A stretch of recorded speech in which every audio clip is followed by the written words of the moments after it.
یہ ہے جہاں نیوز۔ اعوذ باللہ من الشیطان الرجیم، بسم اللہ الرحمن الرحیم۔ ابتدا ہے رب کریم کے بابرکت نام سے جس نے ہمیں عقل اور شعور کی دولت سے نوازا اور ہمیں حق اور باطل کو پہچان کرنے کی قوت عطا کی۔ آج ہے جمعرات اور ماہ رمضان کی 24 اور اپریل کی 4 تاریخ۔ میں ہوں سید نجف علی رضا شرازی۔ پروگرام ہے ہمارا اخبار کی زبان اور جہاں نیوز سے ہم یہ پروگرام پیش کر رہے ہیں۔ آج کے دن کے حوالے سے ایک دو باتیں آپ کو بتاتا چلا جاؤں کہ 1894 میں چین میں اسی دن آج کے 4 اپریل کو بدترین آتش زدگی ہوئی تھی، اور یہ آتش زدگی ہوئی تھی چین کے سب سے بڑے تجارتی شہر جہاں پہ ہزاروں عمارتوں کو آگ لگ گئی، اور اتنی خوفناک یہ آتش زدگی تھی کہ جس سے لاکھوں افراد بے گھر ہوئے، جبکہ ہزاروں کی تعداد میں لوگ جہاں بھگ ہوئے۔ یہ تجارتی مرکز شنگھائی میں یہ آگ لگی تھی 4 اپریل 1894 کو، اور ایک اور 4 اپریل 1913 کو سلطنت عثمانیہ میں پہلی بار عالم نسواں نامی ایک جریدے کا آغاز کیا گیا تھا، اور اس جریدے کا مقصد حقوق نسواں اور ان کی شخصی آزادی کو فروغ دینا تھا۔ اب ہم آتے ہیں اپنے اصل موضوع کی طرف۔ آج میرے سامنے ہے روزنامہ جہاں، اور آج ہماری جو لیڈ ہے وہ ہے supreme court Lahore high court کے ججز کو بھی دھمکی آمیز خطوط موصول۔ دھمکی آمیز خطوط پر راولپنڈی کی اسٹیمپ پڑی جا رہی ہے، اور اس لیٹر باکس کی CCTV اور ایریا کی معلومات حاصل کر رہے ہیں۔ یہ DIG نے بتایا ہے کہ وہ اس پر کام کر رہے ہیں۔ عدلیہ کی آزادی پر حملہ ہوا تو سب سے پہلے میں اور میرے ساتھی کھڑے ہوں گے۔ چیف جسٹس نے یہ بڑا واضح میسج پورے قوم کو سنایا ہے، اور بڑا واضح یہ پیغام دیا ہے کہ کسی صورت میں بھی ہم عدلیہ کی آزادی پر حملہ نہیں ہونے دیں گے۔ جس دن خط ملا اسی دن تمام ججز سے 2.5 گھنٹے کی ملاقات ہوئی، اور ہم دنیا پر انگلیاں اٹھاتے ہیں اپنی اصلاح پہلے کرو پھر دوسرے کو کچھ کہو۔ یہ جسٹس فیض عیسیٰ صاحب کے ریمارکس ہیں۔ اب ہم چلتے ہیں ایک اور خبر کی جانب کہ پاکستان کے عوام متحدہ امارات کو اپنا دوسرا گھر سمجھتے ہیں۔ یہ عطا اللہ تعالی وفاقی وزیر اطلاعات و نشریات نے اپنے ایک گفتگو میں یہ کہا ہے، اور یہ گفتگو انہوں نے کی ہے UAE کے سفیر کے ساتھ ایک ملاقات کے دوران۔ باہمی تجارت اور کاروباری روابط کو مزید مضبوط بنانے کے خواہاں ہیں، اور ملاقات میں 2 طرفہ تعلقات پر مختلف شعبہ جات میں تعاون کے فروغ سمیت باہمی دلچسپی کے امور پر تبادلہ خیال بھی کیا گیا۔ یہ ایک اچھی پیش رفت ہے پاکستان، کیونکہ پاکستان کے بہت بڑی تعداد متحدہ عرب امارات میں قیام پذیر ہے، وہاں اپنے روزی اور رزق کمانے کے لیے وہاں گئے ہوئے ہیں، اور اس پہ ایک اچھا یہ جملہ عطا اللہ تعالی صاحب کا ہے، اور کیونکہ اس پہ UAE کے ساتھ ہمارے جتنے روابط بہتر ہوں گے ہماری ملکی معیشت کو فائدہ پہنچے گا۔ پاک پیری اور اینٹی نارکوٹکس فورس کا آپریشن، یہ ایک اور خبر ہے ہمارے بیک صفحے پہ لگی ہوئی ہے کہ بھاری مقدار میں منشیات برآمد ہوئی ہے، اور منشیات 150 کلو گرام آئس پر مشتمل ہے۔ یہ ایک بہت بڑا ذخیرہ ہے آئس، جو پوری نوجوانوں کی نسل میں زہر گھول رہی ہے، اور نوجوان پوری نسل کو تباہ کر رہے، حتیٰ کہ اس میں اب اسٹوڈنٹ جو ہیں وہ بہت زیادہ انوالو ہو رہے ہیں، اور اس کے علاوہ لڑکوں دونوں صنف کے لوگ اس میں شامل ہیں۔ جو اس زہریلے نشے کے عادی بن رہے ہیں. اور اس پہ تو بہت زیادہ شدت کے ساتھ کام کرنا چاہیے تاکہ یہ اس پہ جتنا آسانی کے ساتھ ہو سکے کنٹرول کیا جا سکے. اپوزیشن جماعتوں کا اجلاس ہوا اور 13 نکاتی ایجنڈے پر اتفاق عالمیہ انہوں نے جاری کر دیا. اپوزیشن جماعتوں کا آئین کی بحالی، شفاف انتخابات کے بعد جمہوریت کی بحالی پر اتفاق اور ملک میں فی الفور نئے اور شفاف منصفانہ انتخابات کرائے جائیں. اپوزیشن اتحاد کے اراکین کا یہ مطالبہ ہے. آگے ہم چلتے ہیں کہ پنجاب کابینہ کا اجلاس ہوا. اسپیشل اسپیڈی ٹرائل کورٹس کے قیام کی منظوری دی گئی اور جھوٹ بولنے اور جھوٹے الزامات کے کلچر کو بدلنا ہوگا. بل منظور ہونے پر ہتک عزت نوٹس برائے بڑے اخبارات، سوشل میڈیا اور کوریئر کے ذریعے دیا جا سکے گا. اچھا، یہ ایک بات اگر اس پہ ہم تھوڑا سا غور کریں کہ ہمارے ہاں ایک روایت ہے کہ مختلف جماعتیں جب اقتدار میں آتی ہیں تو اقتدار میں آنے سے پہلے وہ صحافت کی بہت زیادہ حمایت میں بول رہی ہوتی ہیں، لیکن جیسے وہ اقتدار سنبھالتی ہیں تو ان کے مزاج اور ان کی سوچ میں تبدیلی آنی شروع ہو جاتی ہیں. اور جو قانون بنائے جاتے ہیں ان قانونوں کا ہمیشہ استعمال صحافت کے خلاف ہی ہوا ہے.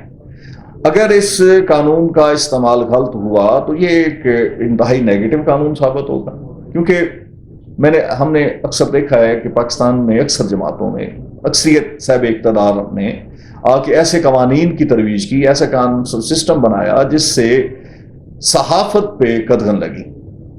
اور اگر یہ قدغن نہ لگے تو پھر ایک اچھا قانون ہے اور اس کو ہمیں اس پر عمل درآمد ہونا ایک فطری اور ایک اچھی بات ثابت ہوگی. آ جائیں ہم ضمنی انتخابات. قومی اور صوبائی اسمبلی کی 23 خالی نشستوں پر 23 خالی نشستوں پر 239 امیدوار مد مقابل ہیں، جس میں قومی اور صوبائی اسمبلی دونوں نشستیں شامل ہیں. قومی اسمبلی کی خالی نشستوں کے لیے کل 50 امیدوار مد مقابل ہیں، جبکہ پیپلز پارٹی کی آصفہ بھٹو زرداری پہلے ہی NA 207 سے بلا مقابلہ منتخب ہو چکی ہیں. ریٹرننگ افسران کی جانب سے امیدواروں کی فہرستوں کو حتمی شکل دینے کے بعد ضمنی انتخابات کے لیے بیلٹ پیپر کی چھپائی شروع ہو جائے گی. یہ اس پہ ابھی مطلب کب شروع ہوتے ہیں انتخابات پہ اب پورا ایک سلسلہ چلے گا اور یہ کافی عرصہ ایک سلسلہ پورے ملک میں ایسا سیاسی جماعتوں کے سوچ اور فکر کی عکاسی کرتا رہے گا.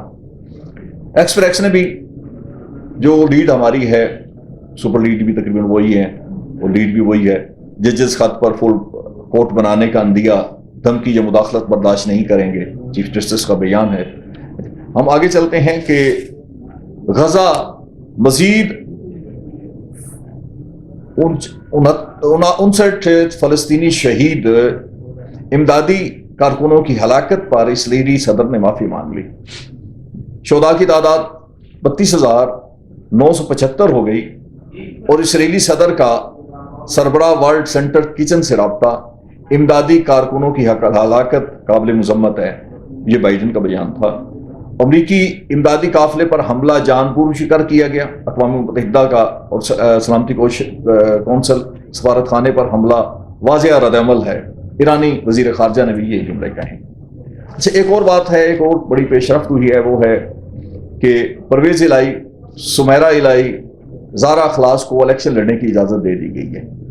ہائی کورٹ نے ضمنی الیکشن کے لیے انتخابات کاغذات نامزدگی منظور ہونے کے خلاف اپیلیں جو تھیں ان کو مسترد کر دی ہیں. آگے ہم چلتے ہیں. ایک اور خبر ہے، اچک زئی صاحب نے، پختونخوا ملی عوامی پارٹی کے سربراہ محمود خان اچک زئی نے کہا ہے کہ جنگ چھڑ چکی ہے، جو پولیٹیکل جنگ ہے منطقی انجام تک پہنچائیں گے. آئین طاقت کا سرچشمہ ہے، کچھ لوگ اسے کاغذ کا ٹکڑا سمجھتے ہیں. میں آئین کے ساتھ کھڑا ہوں، آئین کی سپرمیسی بحال کرائیں گے، یہ انہوں نے اخبار سے گفتگو کرتے ہوئے کہا ہے. سائفر کیس، کسی ملک سے تعلقات خراب نہ کرنے کے لیے سابق وزیر اعظم کو جیل میں ڈال دیا. یہ ریمارکس ہیں اسلام آباد ہائی کورٹ کے. بانی پی ٹی آئی اور شاہ محمود نے بیانات میں کچھ ڈسکلوز نہیں کیا. جسٹس گول حسن کے ریمارکس ہیں. ہاتھی آپ نکال چکے ہیں, تم بھی نکال دیں گے. چیف جسٹس اسلام آباد ہائی کورٹ کے ریمارکس ہیں. اب ہم آگے چلتے ہیں, اور یہ اس وقت میرے سامنے کھلا ہوا ہے ایکسپریس. ایکسپریس نے آج معیشت, ملکی برآمدات میں اضافہ ناگزیر, اس پہ ایڈیٹوریل لکھا ہے. اور آگے ہم چلتے ہیں. یہ ایک اور خبر ہے, یہ بڑی اہم خبر ہے کہ یوٹیلٹی سٹور کے کرپٹ افسران کے خلاف کریک ڈاؤن کیا گیا ہے. کاروائیاں وفاقی وزیر صنعت کی ہدایت پر ہوئیں. ریجنل مینیجر بہاولپور سمیت متعدد جو افسران ہیں معطل کر دیے گئے ہیں, کیونکہ یوٹیلٹی سٹور کے جو بد انتظامی ہے, جو سسٹم خراب ہے, پتہ نہیں اس میں کب تبدیلی آئے گی. لیکن اس سے بہت سارے غریب لوگ, بہت سارے لوگ وہ جنہوں نے یوٹیلٹی سٹور سے ہی سامان وغیرہ خریدنا ہوتا ہے, ان کے لیے بڑی مسائل ہوتے ہیں اور بہت زیادہ مسائل کا سامنا کرنا پڑتا ہے. اچھا, پاکستانی پائپ لائن سے کروڈ آئل چوری ہونے کا انکشاف, یہ ایک بہت بڑا انکشاف ہے, اور یہ ایک اس سلسلے کو پتہ نہیں کب روکا جائے گا. یہ بڑے عرصے سے چل رہا ہے اور مسلسل اس پہ ابھی تک کوئی بھی پیش رفت نہیں ہو سکی ہے کہ کوئی ایسا ہو جو اس کام کو روک سکے. ابھی تک نہیں رکا اور یہ لگاتار جاری ہے. سپریم کورٹ خالی اسامیوں پر پختونخوا سے جج کی عدم تقرری پر تشویش, یہ تشویش کا اظہار کیا ہے chief justice Peshawar high court Muhammad Ibrahim Khan نے. اور آگے چلتے ہیں جی,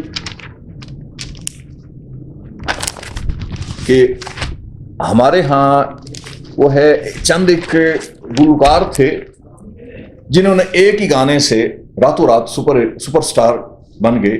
ان میں کیفی خلیل, اس کا گانا تھا کہانی سنو. علی سیٹھی پسوڑی, اس کا گانا تھا. علی ظفر چھنو, اس کا گانا تھا. الطاف اسلم, عاطف اسلم عادت کے نام سے اس کا گانا تھا. اور ابرار الحق کا بلو دے گھر, یہ اس کا تھا. جواد احمد کا بن تیرے کیا ہے جینا, یہ شامل ہے. پھر شازیہ خوشک دانے پہ دانا, حسن جہانگیر ہوا ہوا, رحیم شاہ پہلے تو کبھی کبھی غم تھا. یہ ایک لائن ہے جو وہ گلوکار جنہوں نے ایک ہی گانے سے راتوں رات کامیابی کے وہ جھنڈے گاڑے جو اب تک لوگوں کی دلوں پر گڑے ہوئے ہیں. اب ہم آگے چلتے ہیں. یہ ہے میرے سامنے دنیا نیوز.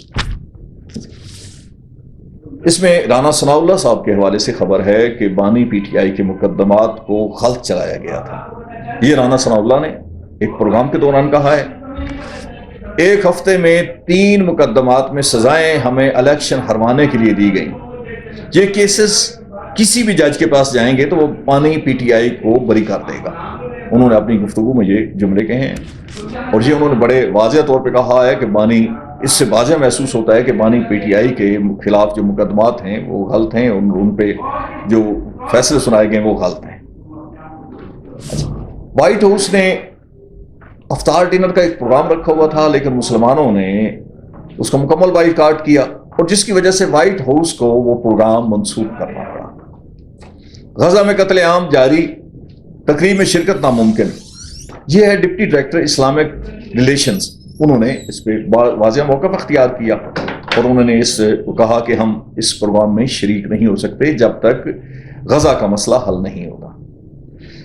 اچھا, سیکورٹی ایجنسیوں کی رپورٹ پر ایکس بند کیا گیا. جوائنٹ سیکرٹری نے اسلام آباد ہائی کورٹ میں یہ جملے کہے, جس پر اسلام آباد ہائی کورٹ برہم ہوا. انٹرنیٹ پر اپلوڈ مواد سے ملکی سلامتی کو خطرہ ہے. رپورٹ جمع, سیکرٹری داخلہ 17 اپریل کو طلب کر دیے گئے ہیں. ٹھوس ثبوت اور وجوہات پیش کریں. سرکار تھکی ہوئی ہے, ہر ادارے میں بدنیتی, کیا کہوں, چیف جسٹس کے یہ ریمارکس ہیں. اب ہم آگے چلتے ہیں اسی دنیا نیوز سے کہ سندھ کابینہ نے تمام محکموں میں بھرتیوں پر عائد پابندی ختم کر دی ہے, کیونکہ بڑے عرصے سے پابندی چلی آ رہی ہے, اور وفاق میں بھی پابندی ہے, پنجاب میں بھی پابندی ہے, اور دونوں حکومتوں کو چاہیے کہ وہ بھی سندھ حکومت کی پیروی کرتے ہوئے یہاں پر بھرتیوں پہ پابندی ختم کریں, تاکہ نوجوان نسل جو اب بڑھاپے کی سمت جا رہے ہیں وہ جو اپنے بڑی بڑی ڈگریاں حاصل کر کے اپنا ان ڈگریوں کو اٹھائے ہوئے کبھی کہیں گھوم رہی ہیں کبھی کہیں گھوم رہے ہیں لیکن انہیں ملازمت نہیں مل رہی، اگر یہ پابندی ہٹا دی جاتی ہے تو یقیناً پورے پاکستان کی ایک بڑی تعداد بڑے جو نوجوان ایک پڑھے لکھے نوجوان ہیں جو یونیورسٹیوں سے فارغ التحصیل ہیں ان کو ملازمت مل جائے گی، بہت سے گھروں کا بھلا ہو جائے گا۔ حکومت کو اس پہ کام کرنا چاہیے تاکہ یہ سلسلہ آگے بڑھ سکے۔ اچھا، ایک طرف حکومت کی طرف سے کچھ سروے جو پیش کیے جا رہے ہیں اس میں یہ بتایا جا رہا ہے کہ مہنگائی ختم ہو چکی ہے، مہنگائی کا جو اثر ہے وہ ختم ہو رہا ہے، لیکن ایک رپورٹ کے مطابق، یہ روزنامہ دنیا میں چھپی ہوئی رپورٹ ہے کہ نئی حکومت کا ایک ماہ مہنگائی آسمان پر اور متوسط طبقے کی قوت خرید جواب دے گئی۔ بڑا گوشت بغیر ہڈی 1250، چھوٹا گوشت 2200 روپیہ، شیور مرغی کا گوشت 780، ٹماٹر 140، پیاز 300 روپے کلو، پھل سبزیاں بھی مہنگی، کوئی آئٹم 150 سے کم نہیں۔ طوفانی مہنگائی نے جسم و جان کا رشتہ جو ہے اس کا قائم رکھنا مشکل بنا دیا ہے، اور یہ مہنگائی بڑھتی جا رہی ہے، اور مہنگائی اس حد تک ہو چکی ہے کہ لوگ عید کی خریداری ان کے لیے ممکن نہیں رہی ہے۔ انہی الفاظ کے ساتھ میں آج کے پروگرام میں اجازت چاہوں گا۔ یہ پروگرام تھا ہمارا اخبار کی زبان، اور میں ہوں سید نجف علی۔ اللہ حافظ۔